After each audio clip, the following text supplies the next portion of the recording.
ओम नमो भगवते वासुदेवाय। जय श्री हरि। ओम नमः शिवाय। आप सभी का हमारे YouTube चैनल पर हार्दिक स्वागत है। आज आश्विन मास के कृष्ण पक्ष की एकादशी है। इसे इंदिरा एकादशी के नाम से जाना जाता है। तो आइए सुने पितरों को अधोगति से मुक्ति देने वाली आश्विन कृष्ण एकादशी की पौराणिक कथा। इस कथा को सुनने मात्र से वाजपेयी यज्ञ का फल मिलता है, इसलिए कथा को आप पूरा अवश्य सुने। प्रेम से बोलें श्री हरि विष्णु भगवान की जय हो। धर्मराज युधिष्ठिर कहने लगे कि हे भगवान, आश्विन कृष्ण एकादशी का क्या नाम है, इसकी विधि तथा फल क्या है, सो कृपा करके कहिए। तब भगवान श्री कृष्ण कहने लगे कि इस एकादशी का नाम इंदिरा एकादशी है। ये एकादशी पापों को नष्ट करने वाली तथा पितरों को अधोगति से मुक्ति देने वाली होती है।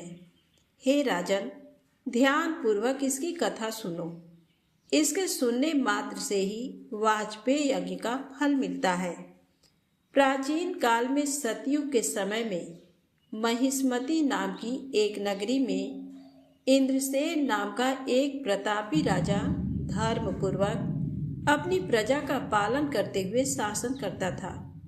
वह राजा पुत्र, पौत्र और धन आदि से संपन्न और भगवान विष्णु का परम भक्त था।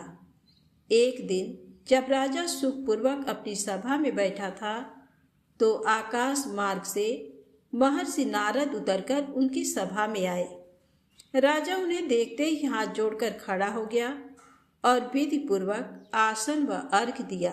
सुख से बैठकर मुनि ने राजा से पूछा कि हे राजन, आपके सातों अंग कुशल पूर्वक तो हैं। तुम्हारी बुद्धि धर्म में और तुम्हारा मन भगवान विष्णु की भक्ति में तो रहता है। देवर्षि नारद की ऐसी बातें सुनकर राजा ने कहा, हे महर्षि, आपकी कृपा से मेरे राज्य में सब कुशल है तथा मेरे यहाँ यज्ञ कर्म आदि सुकृत हो रहे हैं।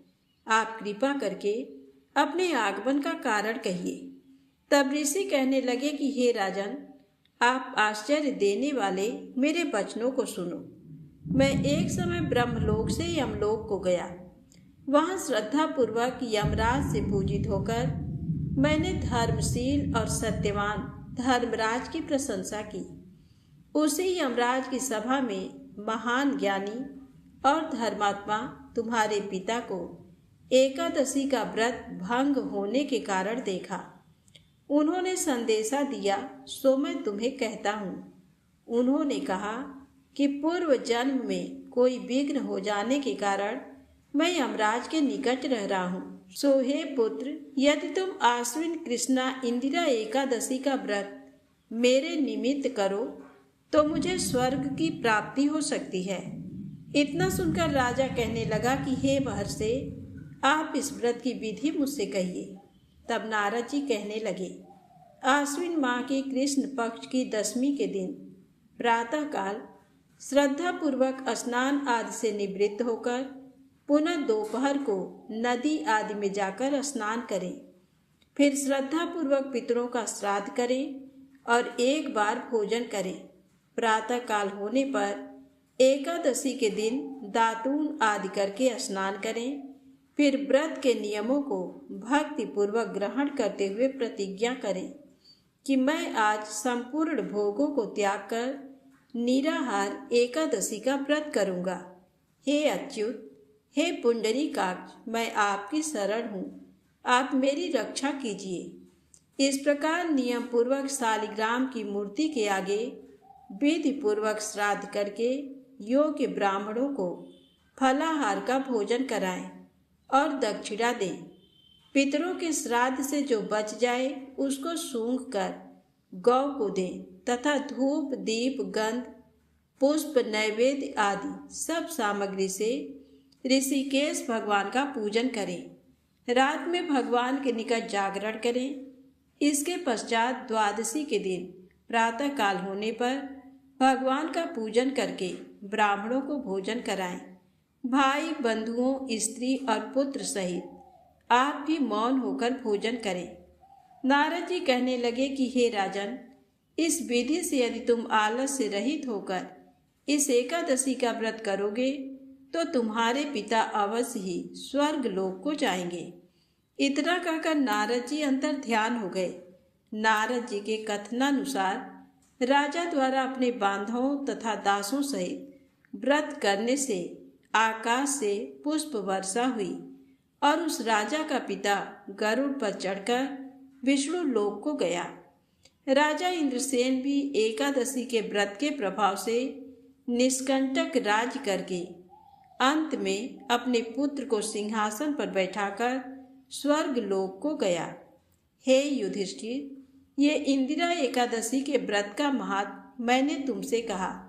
इसके पढ़ने और सुनने से मनुष्य सब पापों से छूट जाते हैं और सब प्रकार के भोगों को भोगकर वैकुंठ को प्राप्त होते हैं। तो बोलिए श्री लक्ष्मी नारायण भगवान की जय हो। अब आइए सुने पितरों की आत्मा की शांति और मुक्ति के लिए श्रीमद् भागवत गीता के महात्म कथा। भगवान शिव कहते हैं, पार्वती, पाटलिपुत्र में शंकुकर्ण नामक एक ब्राह्मण रहता था। उसने वैश्य वृत्ति का आश्रय लेकर बहुत धन कमाया, किंतु ना तो कभी पितरों का तर्पण किया और ना देवताओं का पूजन ही। वह धनोपार्जन में तत्पर होकर राजाओं को ही भोज दिया करता था। एक समय की बात है, उस ब्राह्मण ने अपना चौथा विवाह करने के लिए पुत्रों और बंधुओं के साथ यात्रा की। मार्ग में आधी रात के समय जब वह सो रहा था, एक सर्प ने कहीं से आकर उसकी बाह में काट लिया।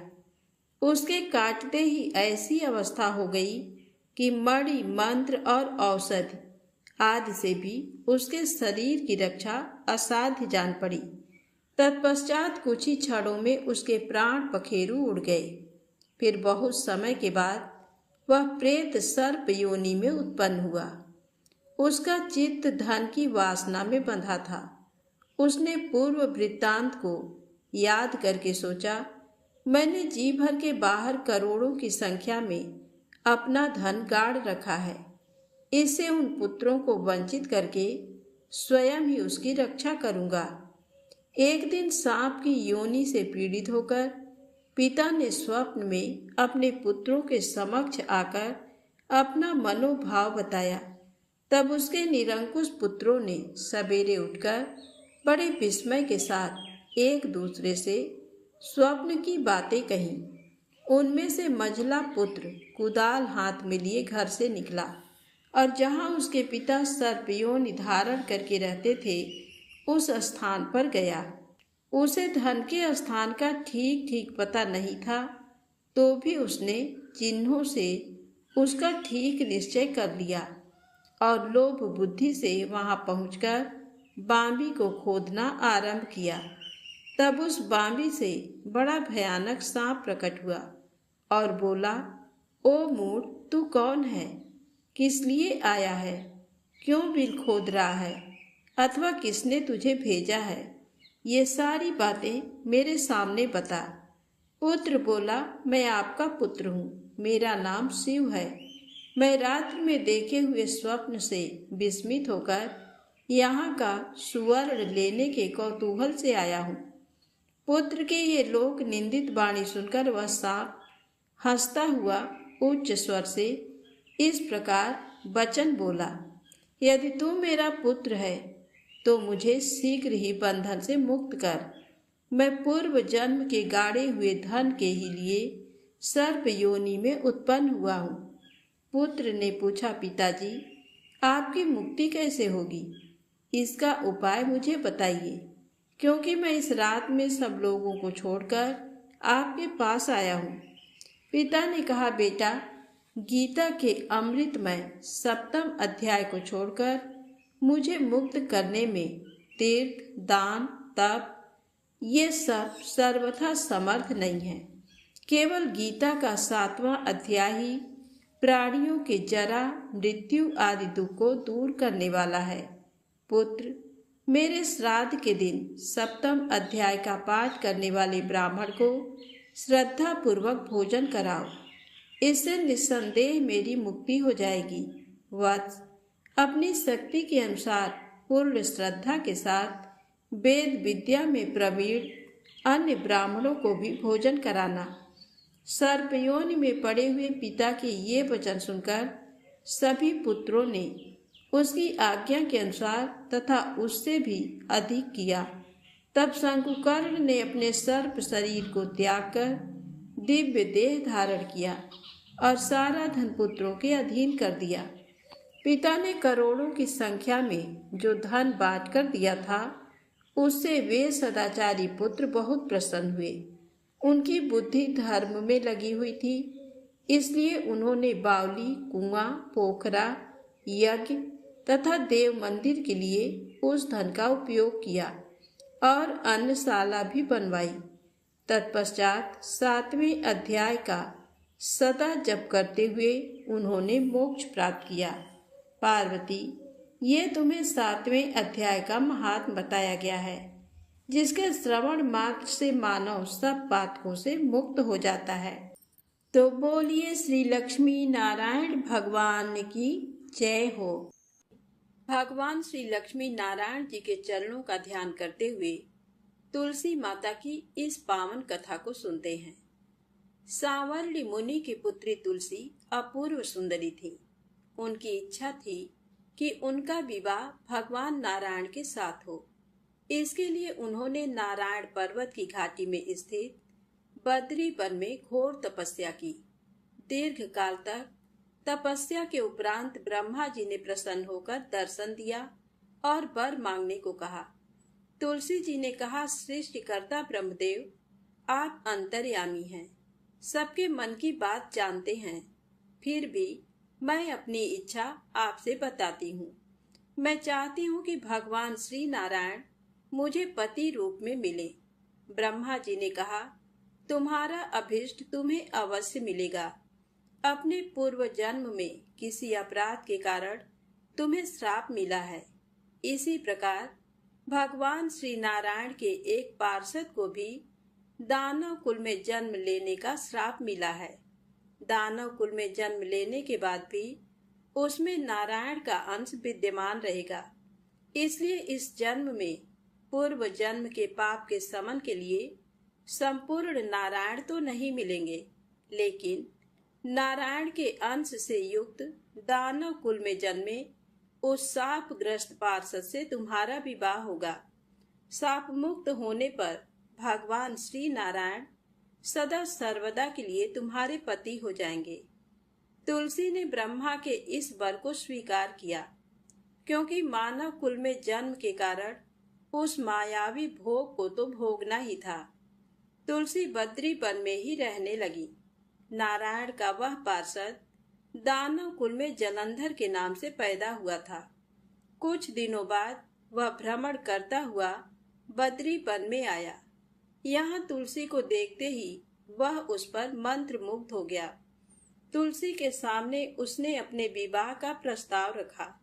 इतने में ही वहां ब्रह्मा जी आ गए और तुलसी से कहा, तुलसी, जलंधर को देखो, कैसा देवोपम उसका स्वरूप है। दानव कुल में जन्म लेने के बाद भी लगता है जैसे इसके शरीर में नारायण का वास हो। तुम प्रस्ताव को सहर्ष स्वीकार कर लो। तुलसी को भी लगा कि उसकी तपस्या पूर्ण हुई, उसे इच्छित फल मिला है।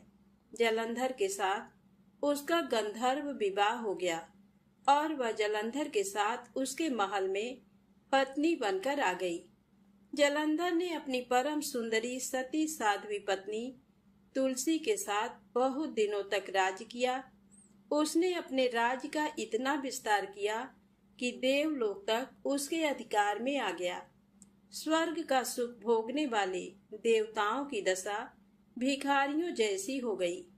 जलंधर किसी को कष्ट नहीं देता था, पर अधिकार और राज्य छिन जाने से सारे देवता मिलकर ब्रह्मा, विष्णु और शिव जी की सभा में गए तथा अपनी विपत्ति सुनाई। ब्रह्मा जी ने कहा, तुलसी परम साध्वी है, उसका विवाह जलंधर से मैंने ही कराया था। जलंधर को तब तक नहीं हराया या मारा जा सकता जब तक तुलसी को ना छला जाए। विष्णु जी ने कहा, जलंधर पूर्व जन्म में मेरा पार्षद था। श्राप के कारण उसे दैत्य कुल में जन्म लेना पड़ा। इस जन्म में भी मेरा अंश उसमें व्याप्त है। साथ ही तुलसी के पतिव्रत धर्म से वह अजेय है। फिर देवताओं की सहमति से भगवान शिव ने जलंधर के पास संदेश भेजा कि या तो वह देवताओं को राज्य लौटा दे या फिर उनसे युद्ध करे। जलंधर शंकर जी के पास पहुंचा। उसने कहा, देवाधिदेव, आपके लिए देवताओं का पक्ष लेना उचित नहीं है। राज्य बढ़ाना हर राजा का कर्तव्य है। मैं किसी को दुखी नहीं कर रहा हूँ। देवताओं से कहिए कि वे मेरी प्रजा बनकर रहें। मैंने आपका कोई भी अपमान नहीं किया है। हमारा आपका युद्ध शोभा नहीं देता है। अगर आप हार गए तो बड़ी लज्जा की बात होगी। मैं हार गया तो आपकी कीर्ति बहुत अधिक नहीं बढ़ेगी। भगवान शंकर फिर हंसने लगे। वे तो सब रहस्य समझते थे। तुलसी और जलंधर के पूर्व जन्म के श्राप की अवधि लगभग पूरी हो चुकी थी। फिर शंकर जी बोले, इसमें कीर्ति और लज्जा की बात नहीं है। तुम देवों का राज्य लौटाकर उन्हें उनके पद पर प्रतिष्ठित होने दो। युद्ध से बचने का यही एक उपाय है। जलंधर ने कहा, मैंने युद्ध के बल से देवलोक जीता है। कोई उसे युद्ध के द्वारा ही वापस ले सकता है। ये मेरा अंतिम उत्तर है। अब मैं जा रहा हूँ। ऐसा कहकर जलंधर चला गया। उसने अपनी पत्नी तुलसी को सारी बातें बताई और कहा, कर्म भोग सब काल सूत्र में बंधा है। जीवन में हर्ष, शोक, भय, सुख, दुख, मंगल, अमंगल काल के अधीन है। हम तो केवल निमित्त हैं। संभव है भगवान शिव देवों का पक्ष लेकर मुझसे युद्ध करें। तुम चिंता मत करना, तुम्हारा सती तेज मेरी रक्षा करेगा। दूसरे दिन भगवान शंकर के नेतृत्व में देवताओं ने युद्ध छेड़ दिया। जलंधर ने भीषण बाणों की वर्षा कर उनका वेग रोका। उसके प्रहार से देवता डगमगाने लगे। उसने दानवी शक्ति का प्रयोग कर मायावी युद्ध आरंभ किया। युद्ध स्थल पर वह किसी को भी दिखाई नहीं देता था, पर उसके अस्त्र शस्त्र प्रहार कर देवों को घायल कर रहे थे। देवगण अपने अस्त्र चलाएं तो किस पर चलाएं, क्योंकि कोई शत्रु सामने था ही नहीं। कई दिनों तक इस तरह भयंकर युद्ध चला। जलंधर पराजित नहीं हुआ। तब शिव जी ने विष्णु से कहा, विष्णु, कुछ तो उपाय करो, अन्यथा मेरा तो सारा यश मिट्टी में मिल जाएगा। विष्णु जी ने सोचा, बल से तो जलंधर को हराया नहीं जा सकता, इसलिए छल का सहारा लेना ही पड़ेगा। उन्होंने तुरंत अपना स्वरूप जलंधर जैसा बनाया और अस्त्र शस्त्र से सुसज्जित हो तुलसी जी के पास पहुंच गए। बोले, प्रिय, मैं युद्ध जीत गया। सारे देवता भगवान शंकर समेत हार गए।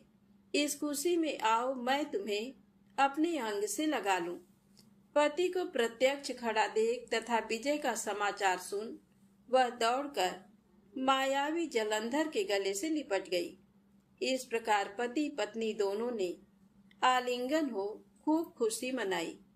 पर पुरुष के साथ इस प्रकार के व्यवहार से उसका सती तेज नष्ट हो गया। उसका सती तेज जो जलंधर की कवच के रूप में रक्षा कर रहा था, वह कवच नष्ट हो गया। जलंधर शक्तिहीन हो गया।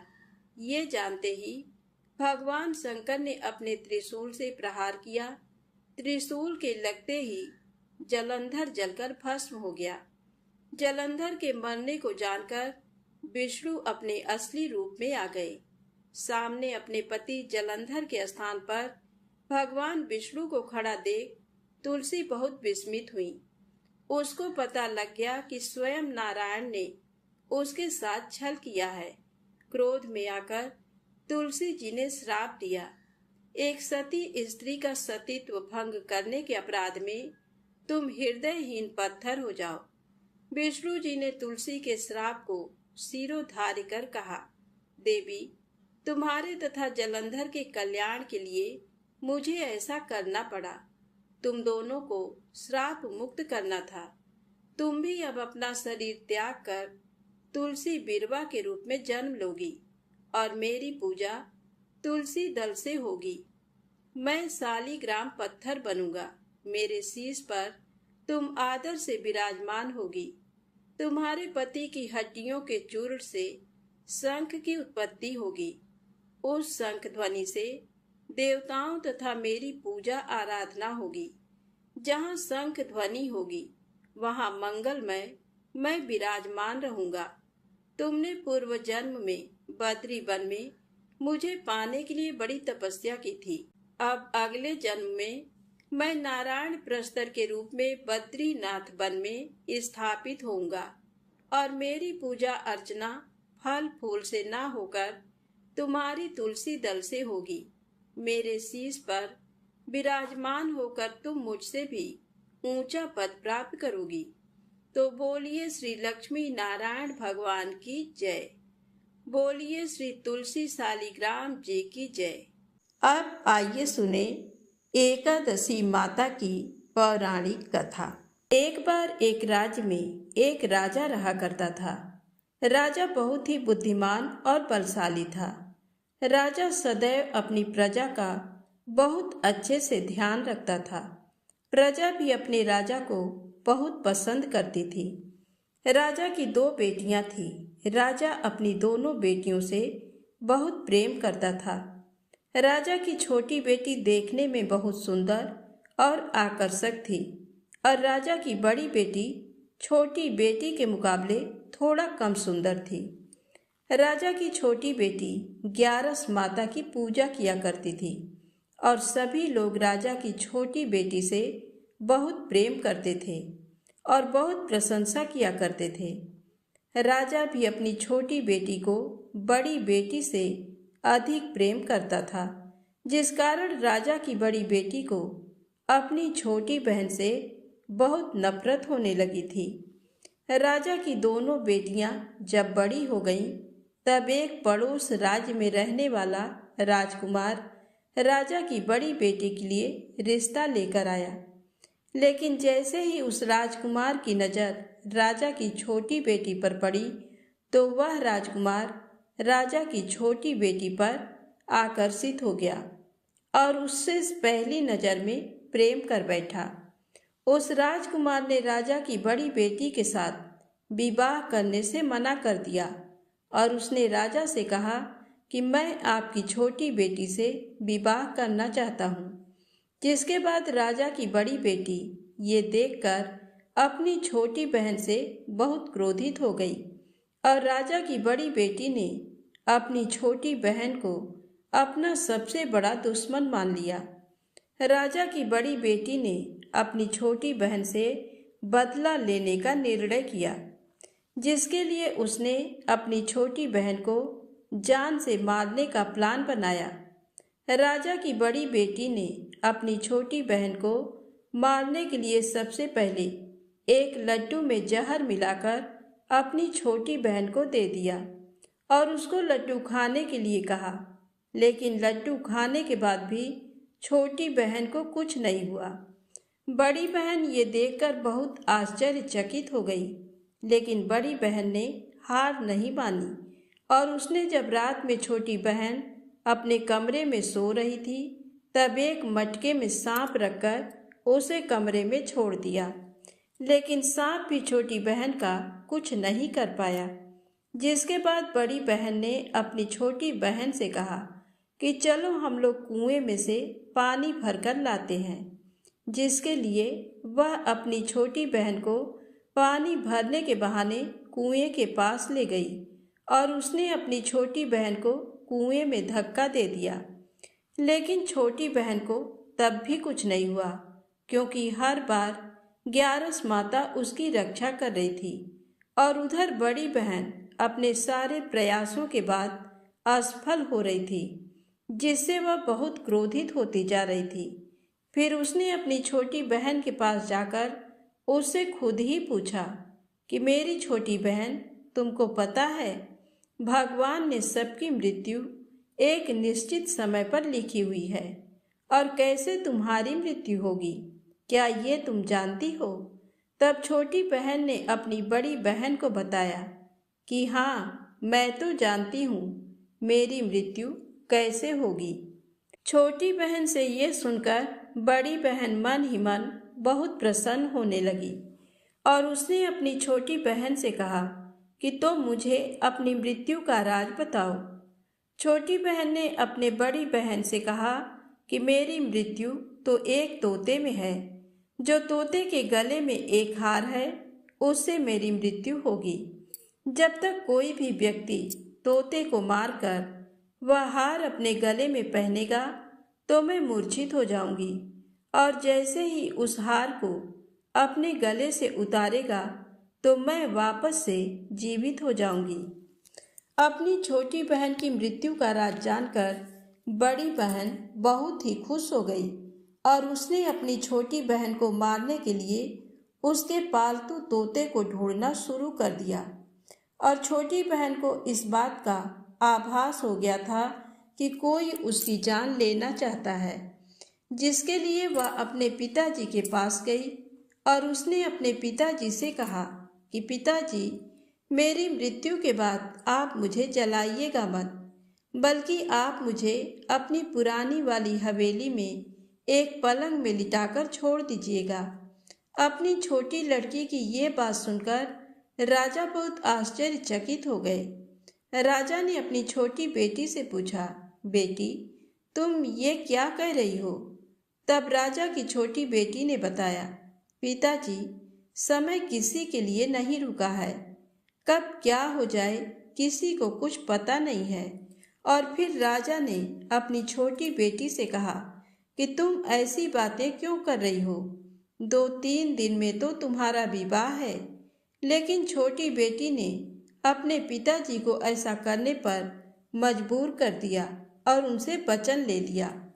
राजा ने भी अपनी छोटी बेटी की बात स्वीकार कर ली और 2-3 दिनों के बाद जब शादी का समय आया तब राजकुमार बारात लेकर राजा के घर आया और राजकुमार और राजा की छोटी बेटी का विवाह शुरू हो गया। जैसे ही राजा की छोटी बेटी राजकुमार के साथ फेरे लेना शुरू करती है तो उसकी बड़ी बहन अपनी छोटी बहन के कमरे में जाकर उसके तोते को पकड़ लेती है और उसको जान से मार देती है। तोते की गले में जो हार था उसको अपने गले में धारण कर लेती है। जैसे ही बड़ी बहन उस हार को अपने गले में धारण करती है तो उधर छोटी बहन 3.5 ही फेरे ले पाती है और वहीं पर बेहोश होकर गिर जाती है। जिसके बाद राजा ने बड़े बड़े वैद्य हकीमों को बुलवाया और अपनी छोटी बेटी का इलाज करने के लिए कहा। राजा की बात सुनकर वैद्य ने छोटी बेटी को जब चेक किया तो राजा को बताया कि आपकी छोटी बेटी ना तो जीवित है और ना ही मरी हुई है। ये मैं ऐसा पहली बार देख रहा हूँ। राजा ने वैद्य और हकीम को ये बात बाहर बताने से मना कर दिया और उनको कहा कि अगर तुमने ये बात किसी को बाहर बताई तो हम तुम्हें फांसी दे देंगे। राजा ने अपनी छोटी बेटी को पुराने महल में ले जाकर एक पलंग पे लिटा दिया और वहाँ कुछ सैनिक को तैनात कर दिया। वापस अपने महल पर आ गया। राजा की बड़ी बेटी अपने पिताजी के पास आई और कहने लगी कि पिताजी, अगर ये शादी संपन्न नहीं हुई तो आपकी इज्जत का क्या होगा? आप कहें तो मैं आपकी इज्जत बचाने के लिए राजकुमार से शादी करने के लिए तैयार हूँ। जिसके बाद राजा ने अपनी बड़ी बेटी की बात मान ली और राजा ने बड़ी बेटी को छोटी बेटी के कपड़े पहनाकर मंडप पर भेज दिया। लेकिन राजकुमार ये जान गया कि ये राजा की छोटी बेटी नहीं है, बल्कि ये राजा की बड़ी बेटी है। लेकिन जब राजकुमार ने शादी करने से मना किया तो सभी लोगों ने राजकुमार को विवश करके राजा की बड़ी बेटी से बचे हुए फेरों को संपन्न करा दिया और विवाह करवा दिया। जिसके बाद राजकुमार राजा की बड़ी बेटी को अपने महल ले गया। राजकुमार राजा की बड़ी बेटी से ना तो बात करता था, ना ही उसको पसंद करता था और ना ही उसके आस-पास भटकता था। और राजकुमार ने यह फैसला लिया था कि वह अपनी प्रेमिका को ढूंढ कर रहेगा और ये जानकर रहेगा कि उसके साथ हुआ क्या है। एक दिन राजकुमार अपने घोड़े पर सवार होकर राजा के पुराने महल के पास पहुंच गया, जहां पर उसने कुछ सैनिकों को देखा। महल के पास पहुंचकर राजकुमार ने जब महल को ध्यान से देखा तो वह समझ गया कि ये तो हमारे ससुर जी का महल है। तब राजकुमार ने सैनिकों से पूछा, तुम लोग यहाँ क्या कर रहे हो और इस महल के अंदर उस पलंग में कौन लेटा है? जिसके बाद सैनिकों ने बताया कि यहाँ पर राजा की छोटी बेटी लेटी है। ये सुनकर राजकुमार बहुत प्रसन्न हो गया और वह तुरंत अपनी प्रेमिका के पास पहुँच गया और उसकी सेवा करने लगा। जैसे ही रात हुई तो राजा की छोटी बेटी उठकर खड़ी हो गई। राजकुमार ये देखकर बहुत खुश हो गया और उसने अपनी प्रेमिका से पूछा कि तुम यहाँ क्या कर रही हो? तुम मेरे साथ मेरे घर चलो। राजा की छोटी बेटी ने राजकुमार को सारी बातें बता दी कि मेरी जान एक तोते में बसी थी और मैंने ये बात सिर्फ अपनी बड़ी बहन को बताया था और मुझे पता है कि उसने ही मुझे मारने का प्रयास किया है। उसके पास एक हार है जिसको वह सुबह पहन लेती है और रात को उतार देती है। जब तक वह हार को पहने रहती है तब तक मैं मूर्छित रहती हूँ और जैसे ही वह हार को उतार देती है तो मैं जीवित हो जाती हूँ। और जब तक मेरी बड़ी बहन के पास वह हार है तब तक मैं ऐसे ही जीवित और मूर्छित होती रहूँगी। अगर मेरी बड़ी बहन के पास जो हार है वह मेरे हाथ में लग जाए तो मैं हमेशा के लिए जीवित हो जाऊंगी। राजकुमार ये बात सुनकर राजा की छोटी बेटी के पास रहने का निर्णय ले लिया और उसने अपने बचे हुए सारे फेरे उस पलंग में लेटी राजकुमारी के साथ ले लिए और अपना विवाह पूर्ण कर लिया और वहीं पर ही रहने लगा। देखते ही देखते कुछ समय में राजा की छोटी बेटी और राजकुमार की पत्नी पेट से हो गई। एक दिन राजकुमार को किसी काम से बाहर जाना पड़ा। तब छोटी बहन के पेट में बहुत तेज से दर्द होने लगा, जिसके बाद उसने ग्यारस माता का आवाहन किया। जिसके बाद वहां पर ग्यारस माता प्रकट हुई और उन्होंने अपनी भक्तों के दर्द को दूर किया और एक पुत्र की प्राप्ति करवाई। और वहीं पर अचानक से राजकुमार भी आ गया।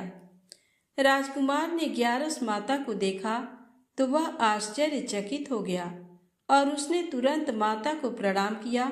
और ग्यारस माता ने राजकुमार से कहा कि जब तुम्हारा पुत्र 5 वर्ष का हो जाए तो तुम अपनी पत्नी का हाथ ले आकर इसके गले में डाल देना।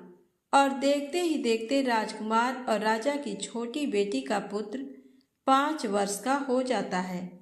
तो राजकुमार अपने बेटे से कहता है कि बेटा, मैं कुछ काम से बाहर जा रहा हूँ, तुम अपनी माता का ध्यान रखना।